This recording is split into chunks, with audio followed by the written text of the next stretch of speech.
കൊലോസ്യ ലേഖനത്തിൽ അപ്പോസ്തലനായ പൗലോസ് പറയുകയാണ്, നിങ്ങൾ സത്യസുവിശേഷത്തെ യഥാർത്ഥമായി കേട്ടറിഞ്ഞ നാൾ മുതൽ നിങ്ങളുടെ ഇടയിൽ എന്ന പോലെ സർവ്വലോകത്തിലും ഫലം കായ്ച്ചും വർദ്ധിച്ചും വരുന്നു.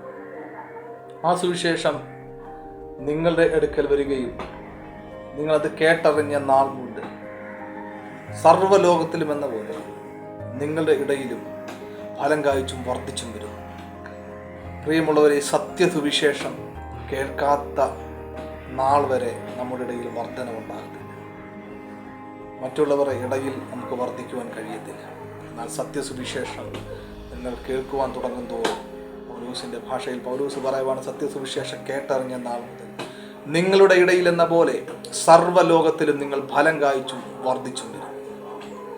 അപ്പോൾ പൗലോസ് കൊലോസ്യ സഭയ്ക്ക് വേണ്ടി വളരെ ഉത്സാഹമുള്ളവനായി മാറും. കാരണം വർദ്ധിച്ചു വരുന്ന ഒരു സഭയ്ക്ക് വേണ്ടി പ്രാർത്ഥിക്കുവാൻ അദ്ദേഹം തയ്യാറാകുകയാണ്. വർദ്ധിച്ചു വരുന്ന സുവിശേഷം കേട്ടിട്ട് സുവിശേഷത്തെ തിരസ്കരിക്കുന്നുണ്ട്. സുവിശേഷം കേട്ടിട്ട് ആ സുവിശേഷത്തെ ബിലീവ് ചെയ്യുക.